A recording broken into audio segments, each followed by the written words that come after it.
I want to introduce our first speaker this morning, Jim Gerrish. He's an independent grazing lands consultant. His company, American Grazing Land Services, LLC, is dedicated to improving the health and sustainable productivity of grazing lands around the world through the use of management-intensive grazing practices. At this time, Jim, if you'll come forward. Thank you.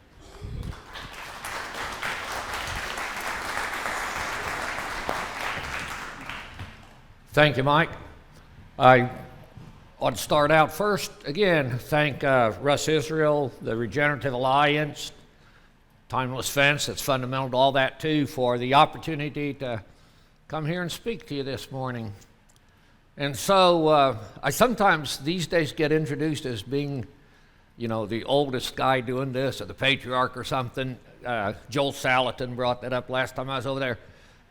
Yeah, I've been doing this over 40 years now. And I learn a lot of things slowly, but eventually they sink in and I'll figure things out. So this is 7 things I've learned over the last 40 years of grazing. And, all right, let me come backwards.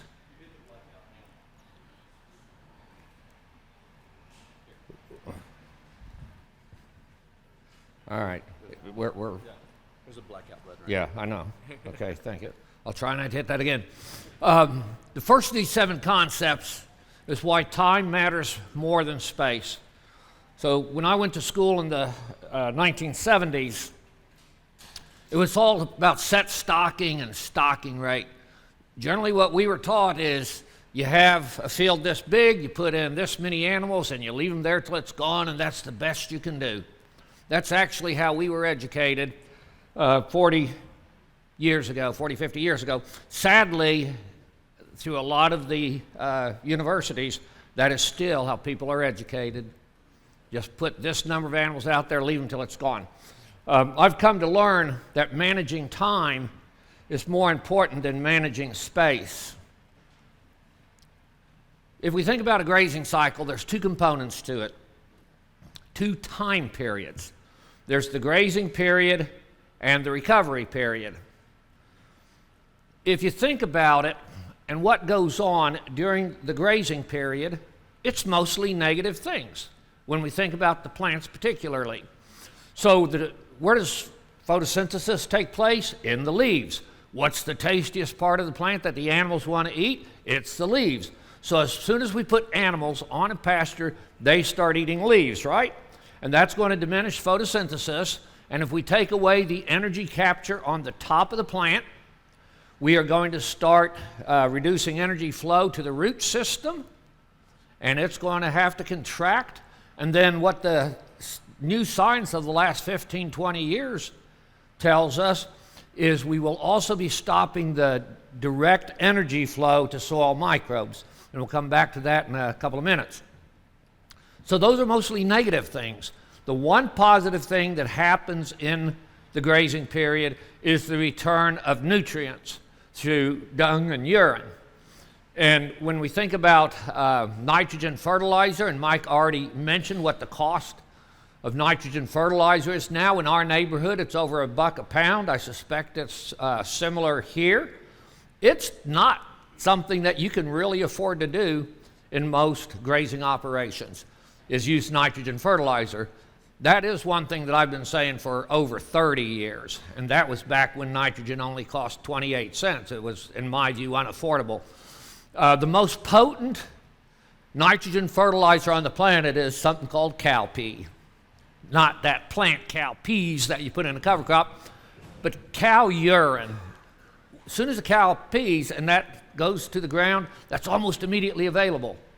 And so that's a positive factor.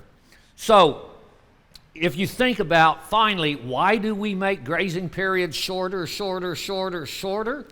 is to limit the number of days in a year that these negative things are happening. And the shorter the grazing period is, the sooner we can begin the recovery period. And in the recovery period, Mostly positive things are happening. And I'm not sure exactly why I can't get that to move.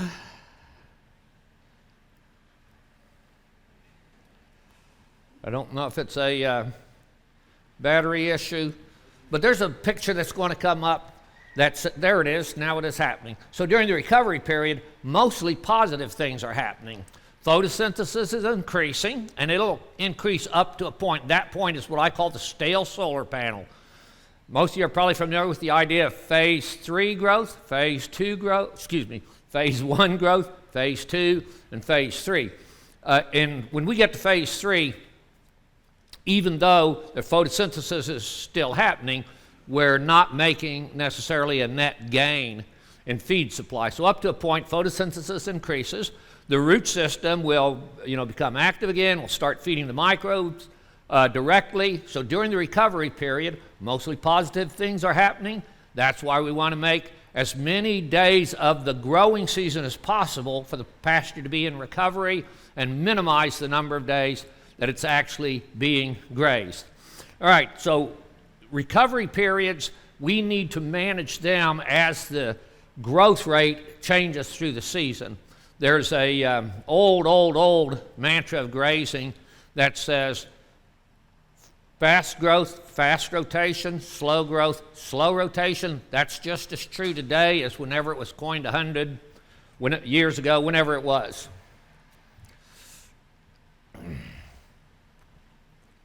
All right, so how many pastures do you need to accomplish this increase in recovery time? And if you look at it, in the first 10 paddock subdivisions that you make, 90% of the recovery benefit has happened. So how critical for recovery is that difference between 90 and 95 and 99? It's still there, but it's not near as what these first 10 subdivisions give us. So why do we subdivide to more than 10 pastures?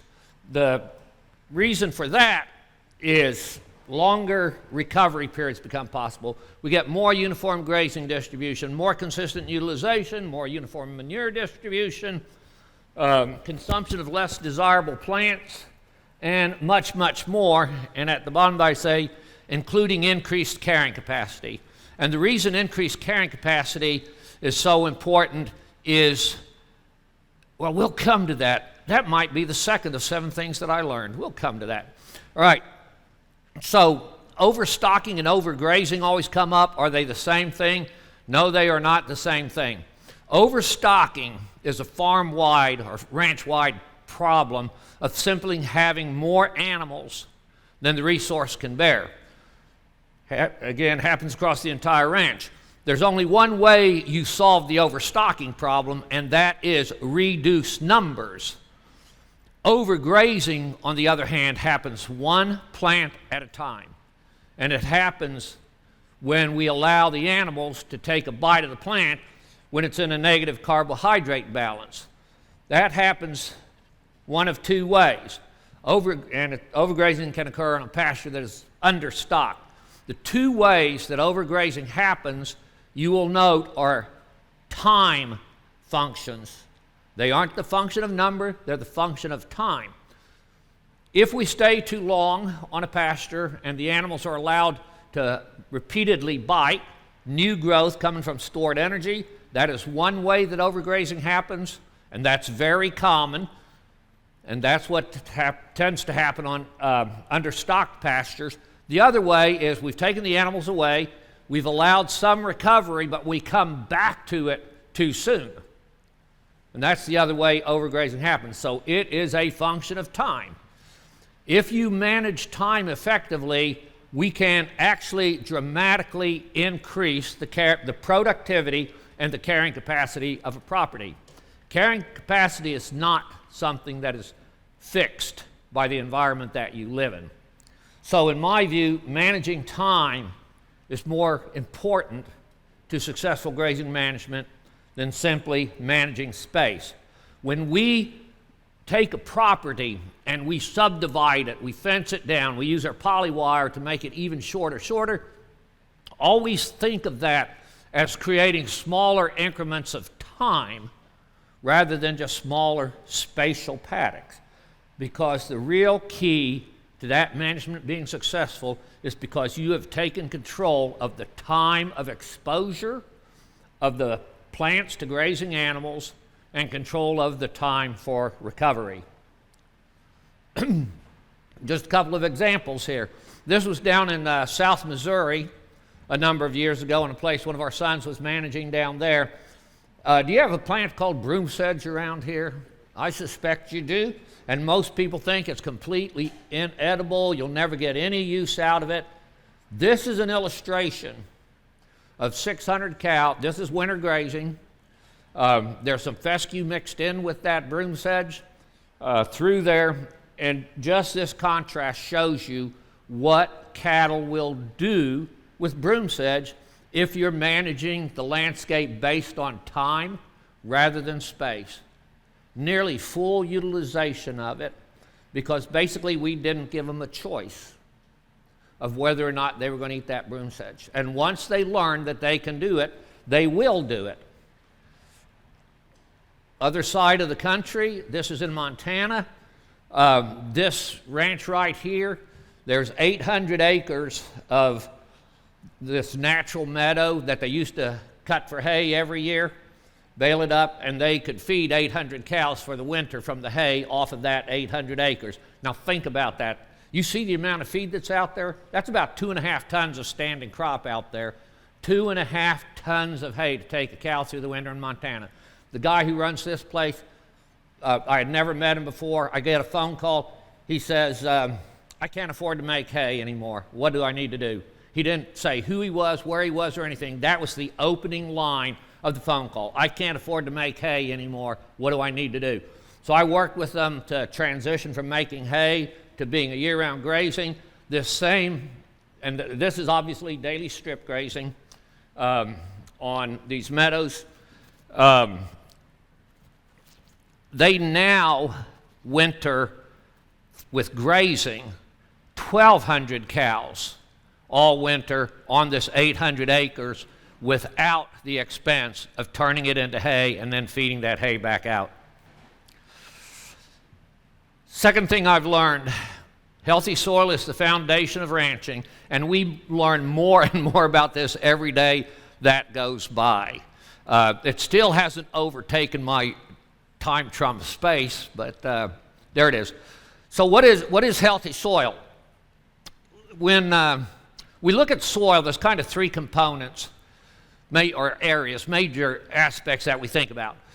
Chemical composition. Now, in the first half of the 20th century, we learned a whole lot about plant nutrients and soil fertility. That was the soil science of the first half of the 20th century. It was all soil chemistry.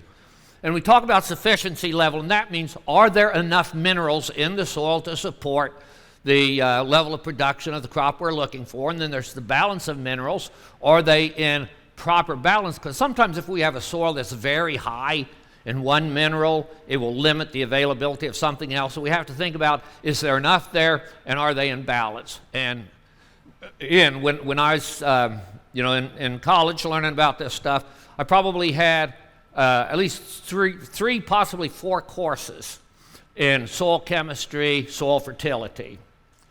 We have the physical structure of the soil. And the second half of the 20th century, we learned a lot more about aeration of soil, hydrology in soils. And so that's kind of the science of the second half of the 20th century. And I had 3 courses in soil physics and hydrology. And then we have soil biology, of which I had 1 course when I was in school in the 70s. And I remember 2 key things about soil biology that I learned in that course. Nitrogen fixation is a wonderful thing. And if there weren't soil microbes, Illinois would be buried under 40 feet of corn stalks. That's about what I learned in soil microbiology in the 1970s. Now, this is the fastest growing component of soil science there is. Now we don't think about that a plant grows, it dies, and then microbes decay it. We know now that there's ongoing commerce between all plants and soil microbes. So now we talk about the diversity of organisms, the functionality of organs, soil microbial biomass. So that's the living part of the organic matter. Now we have humus, humic acids, things like that that are kind of the product of soil biology, and we consider it part of organic matter, but the really key part of soil biology is the living, functioning organisms that are there. Again, going back to the 70s, this is the way we were taught then, the three-legged stool concept. And here, we didn't even talk soil. Soil health was not a term that I heard any time in the 1970s or 80s, maybe a little bit in the 90s, but since the turn of this century, you know, it's what we talk about. So we have soil quality there, and the idea is you've got a three-legged stool, and for a three-legged stool to sit squarely, all three legs have to be of equal length. The physical, the chemical, the biological. That's how we viewed it in those days. And if one of those legs went out of kilter, then your stool was out of it. And what did we do from 1950 through, well, what most of our neighbors are doing to this day is we are shortening the biological leg. Think about what we do. I'll come to that. Okay, this paper, this is from Australia in 2007. So this is kind of how new the science is. This is the first paper that I'm aware of that really talked about the direct feeding of soil microbes via ongoing photosynthesis. And the first paragraph there, the first little snippet, is that there's more microbial activity in natural grasslands than its tame pastures, and the lowest level of functional soil biology typically is on croplands. And then the bottom line, in low fertility soils, microbial diversity and function is driven directly by the quantity and quality of carbon from plants, from daily photosynthesis. So we all learned about photosynthesis when we were probably in elementary school. We know that solar energy from the sky, water from the soil, carbon dioxide from the atmosphere, with chloroplasts in the leaves of plants, boom, we have photosynthesis, and it makes sugar. Energy is, carbon-based energy first starts as sugars from photosynthesis. We've known for a long time that the top of the plant is tied to the bottom of the plant, and if you diminish the top growth of the plant, you're going to diminish the root system. The newer science is within 48 hours of a sugar being formed by photosynthesis, 30 to 60% of that carbon energy has been deliberately moved from the plant to the rhizosphere, to the soil microbes. There's this ongoing commerce. And why do higher plants feed microbes? Part of it is enhanced nutrient uptake and that's primarily through the mycorrhizal fungi, but also there is a checks and balance system there against pathogenic insects, against pathogenic diseases. And the more functional soil biology we have, the more the plants are able to defend themselves from these insects and diseases that in our crop culture, we just apply more and more chemicals to control. So we have moved away from the three-legged stool idea of three equally important components to the pyramid, where it is soil biology that is the foundation of everything that happens in the soil. The physical structure of the soil, the nutrient cycling that takes place, that's all mediated by microbes. So now we think in terms of a pyramid, not a stool. And so I think about the money. Where do most of our neighbors spend their money? On the chemical part of the soil. Lime, fertilizer, you got to pour that stuff on. I don't think it's in this presentation. I was working on it last night for something else. If you look at today's fertilizer price and what it costs to properly fertilize a crop of corn. I think 150 bushel corn yield, it's about $350, $360 in fertilizer. At 250, that's up around close to $500. That's what the fertilizer cost of growing a crop like that is. It's crazy. And then the physical aspect, Iowa, such an interesting state. Most of that state is underlain with tile drainage to get water out of the field as quick as possible so they can farm it. And you go to half of Iowa now and they have center pivots on top to put water back in. You realize what that stuff costs? And if we had functional biology under those farm fields, they wouldn't have to do either one of those things. What do most of our neighbors spend on the biology of the soil? Nothing. A lot of us grazers spend very little on it, but we can create it naturally.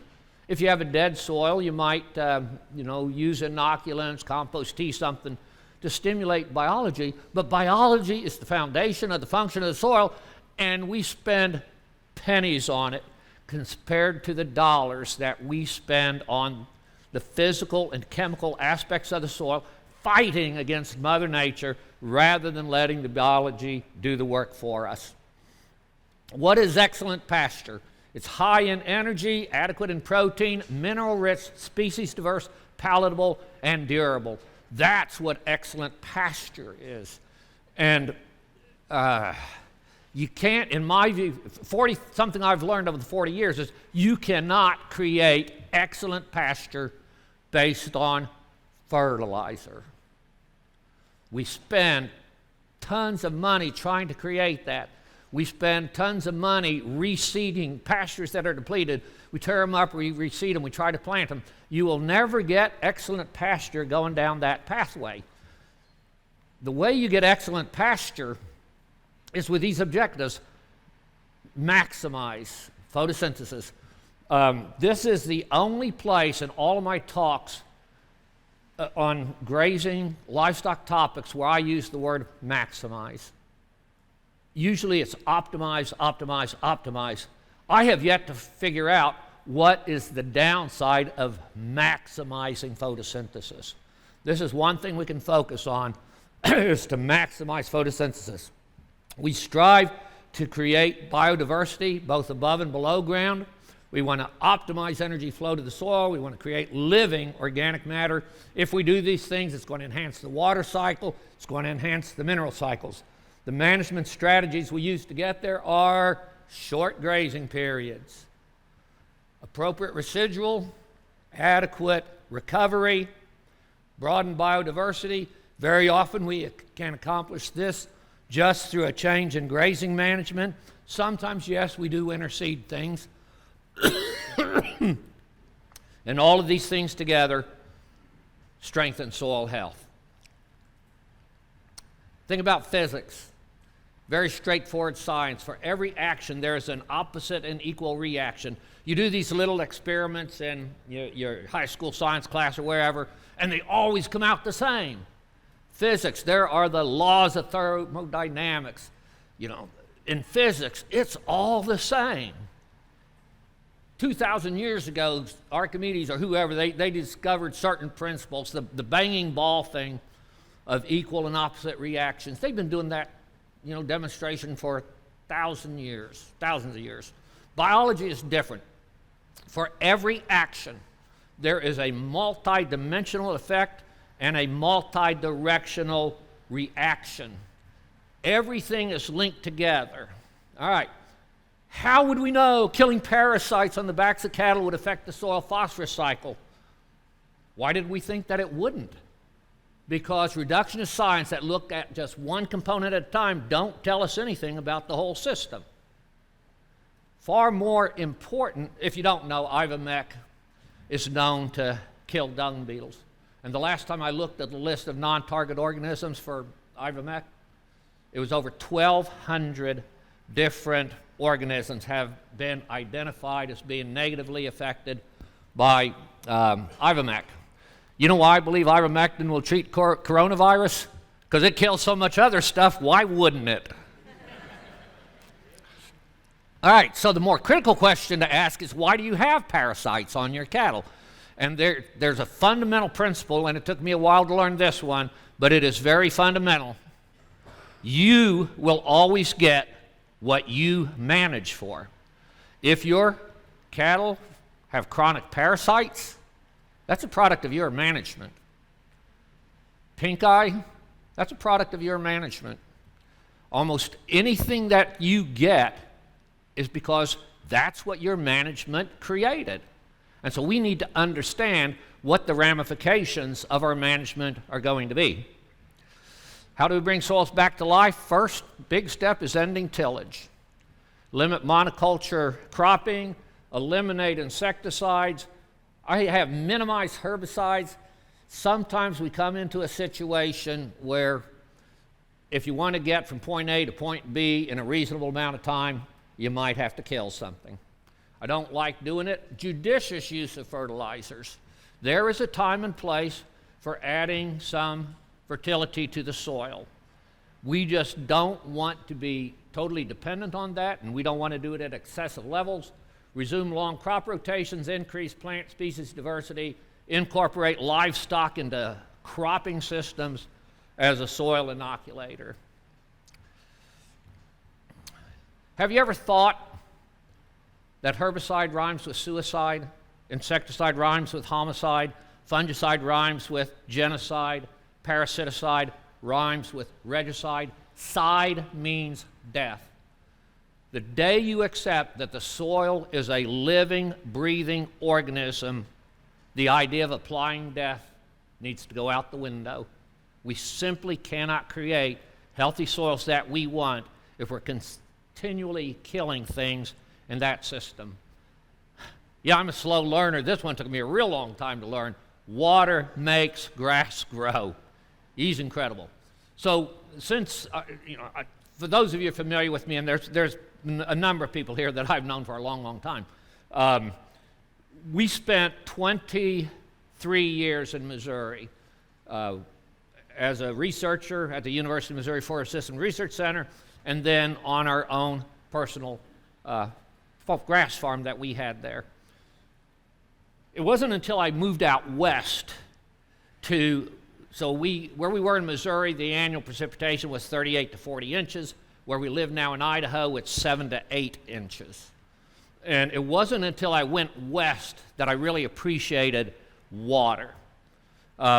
We graze center pivot irrigated pastures, and the magic of irrigation, wow, that's amazing, makes you appreciate water. We also graze desert rangeland, and that makes you really appreciate water, its role and function. So we use the term evapotranspiration. Evapotranspiration is the total combined use of water from the landscape. Evaporation is what is water lost directly from the soil surface due to the soil heating and it going off as vapor. Transpiration is metabolic use of water by the plant. We want to try to have a high level of transpiration and minimal evaporation. Transpiration grows cow feed, evaporation does not. So when we have a surface that is covered and the soil staying cooler, that's where we get most metabolic use from water and we minimize evaporation. When we have dead brown plants, we have a lot of bare ground, most of the water that comes, and think about a quarter-inch rainfall event. Where you have that heavy cover of grass, that quarter of an inch is all going to go to the soil and it's going to contribute to yield. A quarter of an inch that falls on a landscape like this, high percentage of it's going to evaporate. And if you have a compacted soil and you can't get that to infiltrate and it pools on the surface in those bare spots, very little of it is going to contribute to plant growth. It's going to evaporate away. So as we manage our grazing to maximize photosynthesis, we can put more organic matter in the soil. We can also leave more litter on the surface, and those are going to enhance our water cycle. That's what our objective is build water holding capacity in the soil to the benefit of increasing organic matter, which modifies the physical structure of the soil to enhance infiltration and increase storage capacity. So the picture, excuse me, I got to do this, only way I know left from right. Okay, the picture on the right there is from the ranch that we manage in Idaho. The one on the left is from a place just 5 miles down the road from us. It is the same environment. You see that water running on the surface on that short grass?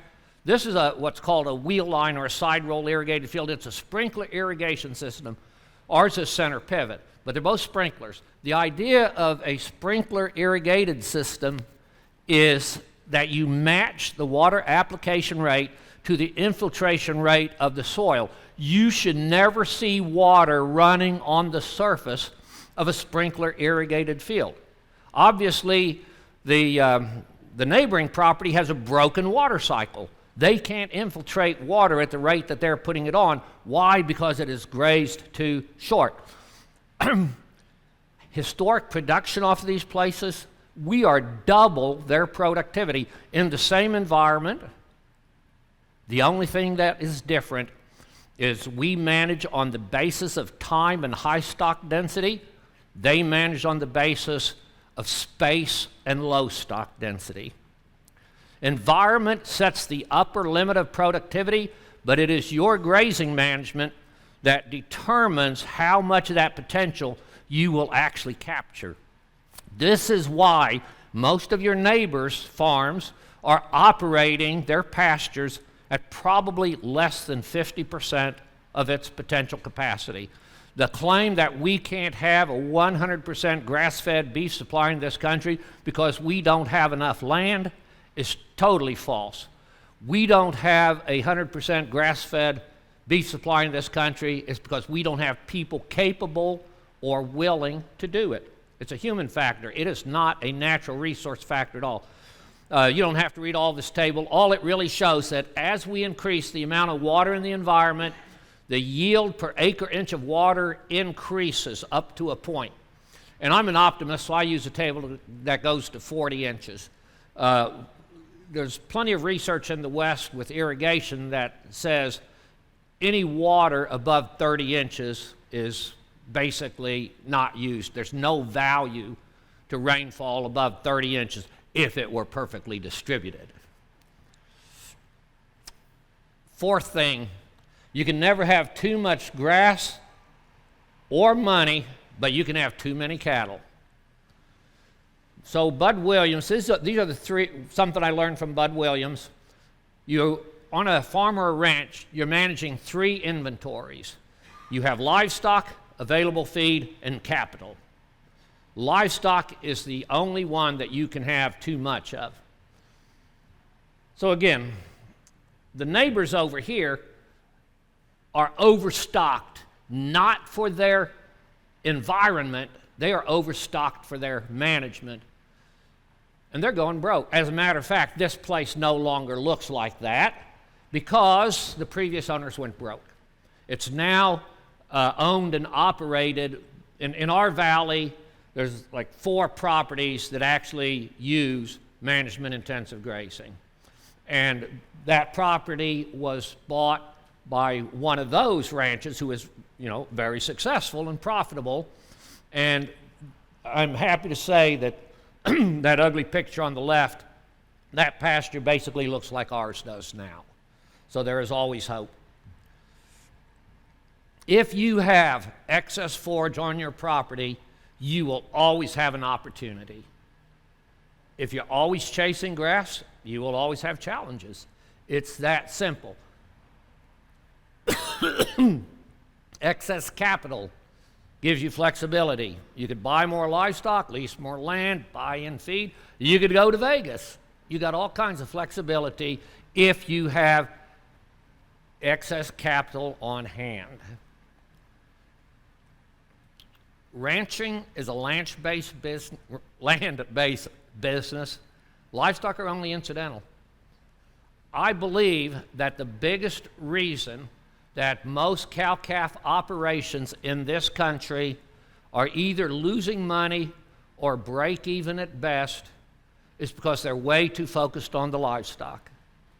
They think they're in the livestock business.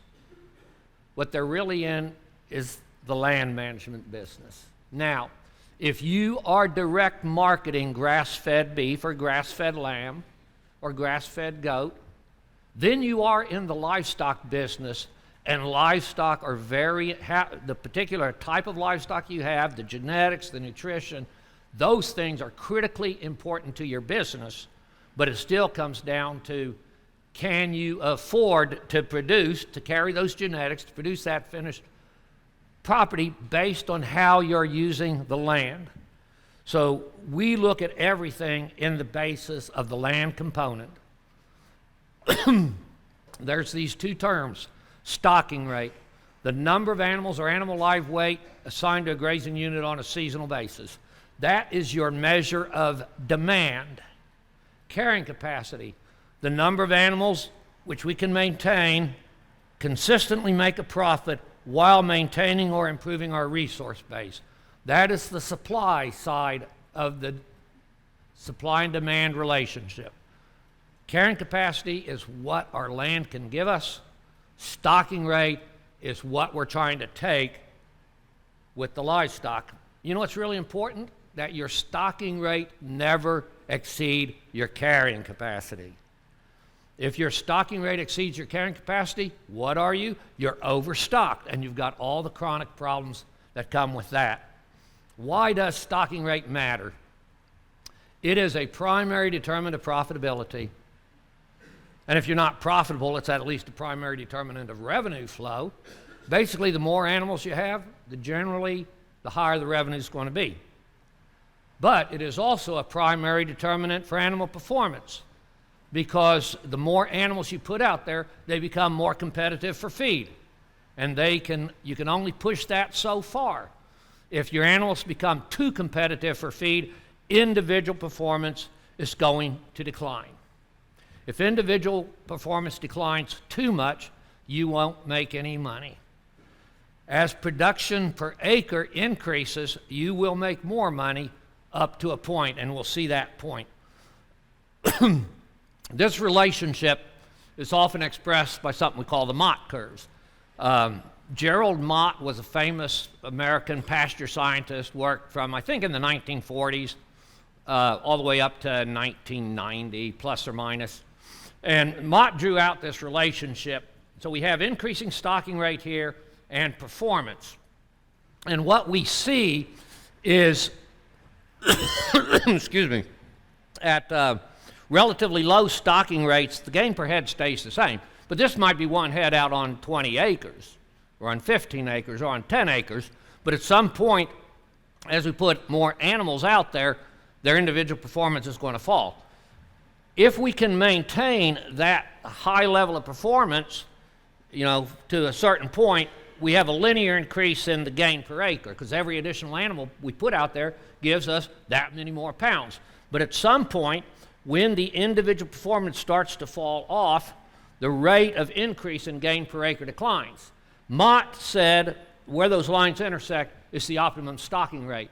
Mott was yes, please, thank you. Mott was an agronomist, not an economist. Mott was wrong. Thank you. And the reason Mott was wrong is because he was focused on animal production, not land production.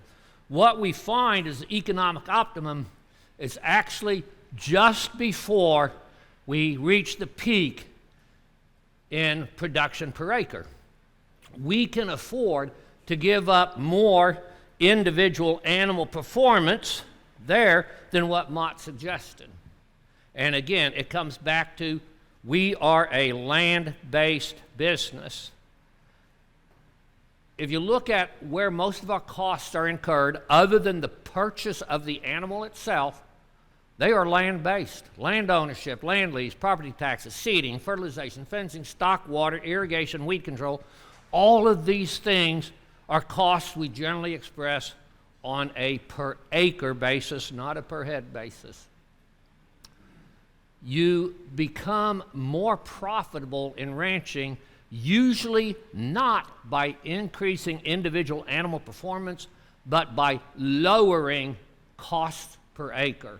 If we can increase production per acre while we are lowering costs per acre, that is how we actually increase profitability in our business. From ranching for profit, they talk about 3 secrets of profitability. And these are very important notions. Reduce overheads. So I help many farms and ranches all across the country with their financial analysis. Where are you spending your money, and what is that expenditure giving you in return? East of the plains, I could say east of the Mississippi, but some of the states that would fall into this are on the west side of the Mississippi. Basically, if you draw a line right down the center of the U.S., on the east side of that line, overcapitalization in equipment is the biggest killer that I see of farm profitability. Simply too much equipment on the place. So in the analysis that I do with Western ranching, if you were to go out and buy not brand new tractors and haying equipment, but good quality used tractors, haying equipment, what I come up with is it takes 600 cows for commodity beef production. It takes 600 cows to justify owning your own hay equipment. I come to the east half of the country, and here's a guy with 25 cows, 32 cows, a lady with 46 cows, somebody who has 70 cows, and they have their full line of hay equipment, and they make their hay. And not only do they have their own hay equipment, some of them have tillage equipment, a no-till drill, a backhoe. You simply cannot afford all of that heavy metal investment for 40 cows or 80 cows or 200 cows. If you look at the equipment cost per animal unit, it's mind-boggling, it's terrifying. I just recently did one for a ranch out west. Their repair and maintenance bill was $250 per animal unit carried. So per cow, $250 repair and maintenance per cow. You cannot afford anything like that. All right. Low labor efficiency is common. I don't know where they are these days, but 10 years ago, if you asked your state cow-calf extension specialist how many cow operations should a mom and pop be able to handle, and they would tell you 500. You look at the more successful ranches in the U.S., and they might say 800. The Deseret Ranch system is the Mormon church system. Those people are very, very good at their business. Their expectation is 1,000 animal units per FTE, full-time employee, okay? And somebody here who has 100 cows, or I shouldn't say somebody here, one of your neighbors who has 100 cows, they're going to get 20 more cows, and they figure they have to hire another person so that they can handle the 120 cows. In Australia, the national standard is 1,500 animal units per FTE. The most successful ranches in Australia run 3,000 animal units per FTE. How is that possible? Well, they're not named Bessie or Elsie or anything like that. They are production units. You know what the Australian idea of assisting a cow having a difficult birth is? Bam! How do you treat a calf with pink eye? Bam! Not a kinder, gentler country, and wouldn't go over real well with our, animal welfare people. But in Australia, they are simply production units. They don't make hay, they don't feed hay, they don't assist cows giving birth, they don't doctor sick animals, and 3,000 head per FTE. Improve gross margin. And the fastest way to improve gross margin that I have found is working with nature rather than against nature. You work against nature, she will always make you pay. You will spend a lot of money. You'll work with her as your partner, and she'll do a lot of things very cheaply for you. Every animal on the place is a ranch employee. You, as a manager, you should never step in and do an employee's job for them. Your job as a manager is to create a working environment where that employee can thrive. You want to create a working environment where that cow can be the very best cow she can possibly be. Accelerate turnover rate. Don't get married to your cows. Bud Williams also said this: every day you don't sell something, you've bought that. And so you have to be willing to sell any animal on the place any day when the financial opportunity is there. As a reminder, gross margin analysis. Gross margin is the difference between the value of our product and the operating cost to produce that product. So if we have a $700 cost to carry a cow, which the national average for herds over 100 cows is in that neighborhood right now. About $700 is the carrying cost for a cow. Value of the product, so calf sale, and it's going to be higher this year. But, you know, a couple of years ago, we were looking at the calf sale, each cow's share of cull cow and cull bull income, about $1,000. So the gross margin there is $300. In ranching for profit, they'll tell you the objective is to have 50% gross margin. In any manufacturing business, they will tell you 50% gross margin is the objective. You can also think about gross margin as return to overheads. This is what's left to pay your overheads. So this one is a 30% gross margin. This farm or ranch here, they need to focus on cost reduction, not increased production. If you're already losing $200 per cow, it's not going to solve your problem by running 20 more cows. You got to get the costs down. We can express gross margin on the basis of the whole ranch. $100,000 on a 1,000-acre ranch, that's our gross margin. If we run 200 head on there, it would be 100,000 divided by 200. Our gross margin is $500 a head. On a per acre basis, it'd be $100 an acre. The way I actually look at revenue stream, well, all of my records in the first place are kept on the basis of animal units. How many are Stockman grass farmer readers? Not near as high a percentage as should be. So I just finished a 4-part series on pasture inventory, and we do all of that in animal unit days. All of our grazing records are animal unit days. All of our financial records come down to animal unit day. So this gross margin here is $1.37 per animal unit day. Would it be the same if I was running cows, stockers, sheep? No.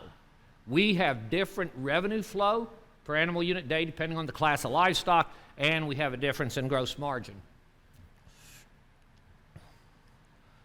You know, the easiest thing on any farm or ranch to change is the livestock on it. How do you change your topography? How do you change your soil type? How do you change the people on the ranch if it's a family operation? The easiest thing to change is the livestock, yet it is what far too many people are totally committed to, that we have to have this type of animal because this is what we've always done. It's what my daddy did. It's what my granddaddy did. We have to have this type of animal. You don't have to have that type of animal. What you need to have is the one that makes the most financial sense for your set of resources. Number of acres is more constant.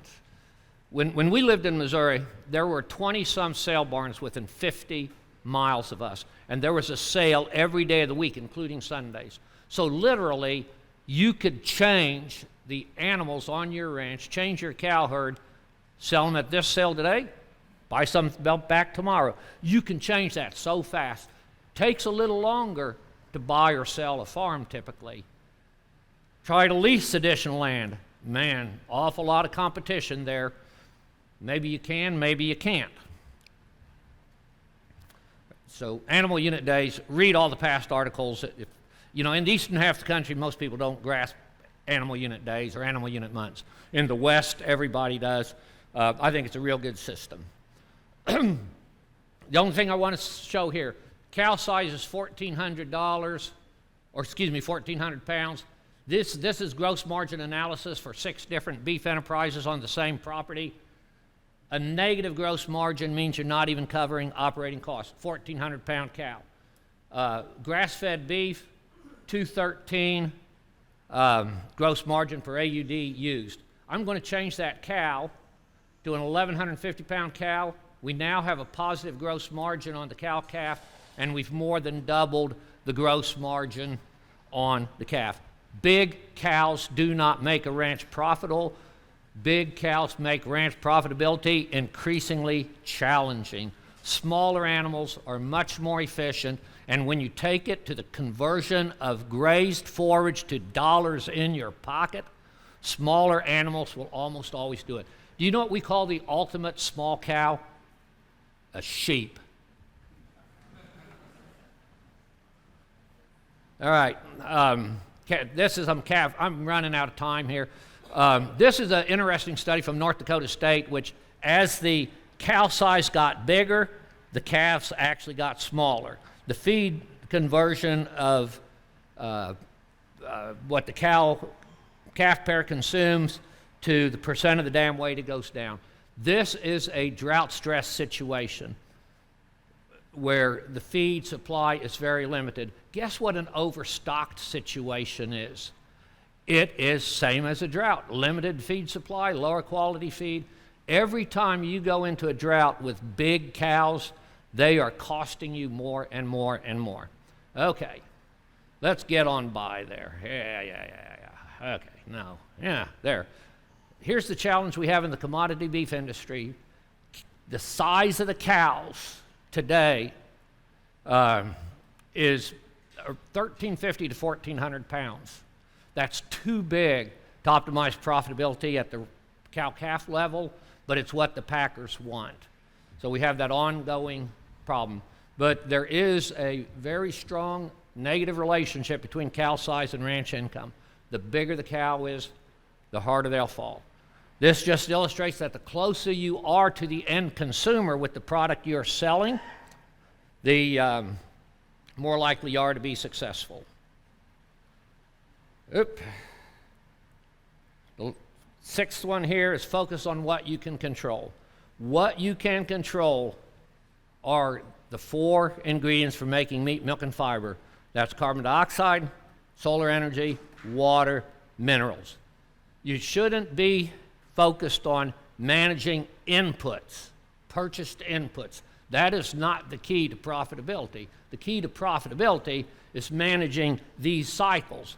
Solar energy, or flows in cycles, solar energy flow, water cycle, mineral cycle, biodiversity, some people would call this community dynamics. Those are things that on your everyday decisions about grazing management, you can influence in a positive way. You can also influence them in a negative way, and we don't want to do that. You want to influence them in a positive direction.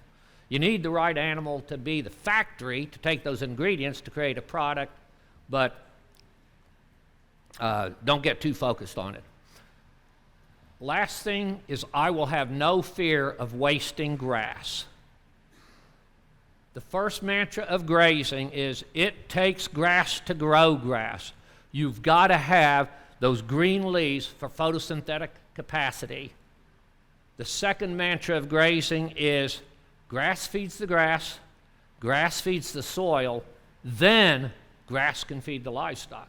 Our focus needs to be first on the plants and the soil, and if you take care of the plants and the soil, the livestock are going to come along for the ride. You've probably never done this, but I bet your neighbor have. You've gone to the pasture, and your intention is to move the livestock, but you get there, and you say, oh, they can stay another day. I mean, look at all that green grass they're standing on. We don't want to waste grass. We don't want to waste grass.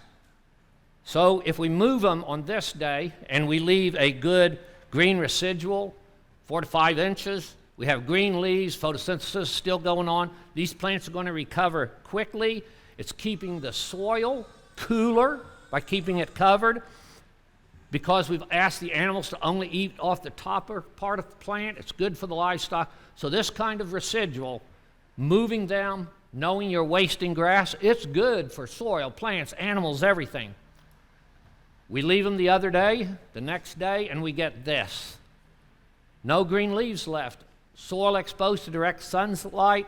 Evaporation is going to increase. Our individual animal performance is lower because we asked them to eat less digestible material. This is bad for the plants, bad for the soil, bad for the livestock. We don't want to do this. And so the final mantra is, I will have no fear of wasting grass. Let's everybody say it together. I will have no fear of wasting grass. And I think we have time for a few questions, Mike. All right. Questions, comments? Yes, sir. Let's go back to the broom sedge pasture and low fertility. It's out of balance. And now, remember, I hadn't fertilized for like 14 years. But the comment about not fertilizing, if they're out of balance now and we're going to do the management, how long do you think it would take to bring it around just with management without feeding the hay? Or you answer it however you like. Okay. We can make a vast improvement in this eastern half of the country environment in 3 to 5 years simply by changing grazing management. All right, so we talk about those soils being low in fertility. Why are they low in fertility? Lack of functional biology. So if through grazing management in 3 to 5 years, we raise that level of functional biology, some of that perceived low fertility status will actually go away. Yeah. And you may have consumed the broom sedge to cycle it as well, so I guess that would be an addition. I missed the first part of that. If you had them consume more of what's out there, Yeah. like the broom sedge, that begins a cycle. So I can see that. Yeah, exactly. If you take away the broom sedge, and actually, you know, when it's green and this tall, broom sedge is a pretty palatable plant. And if you can get it bitten off at that point to where it doesn't, not all of those plants go to seed and restore their vigor, we can hurt the broom sedge, absolutely. Others? Anybody else? Yeah, right. Here, hang on. Go ahead. You talked a lot about the dangers of overstocking. What are the disadvantages of understocking? You alluded to it. Okay. But could you give a little more detail? All right, so what are the downside of understocking? The first and most obvious one is reduced revenue flow.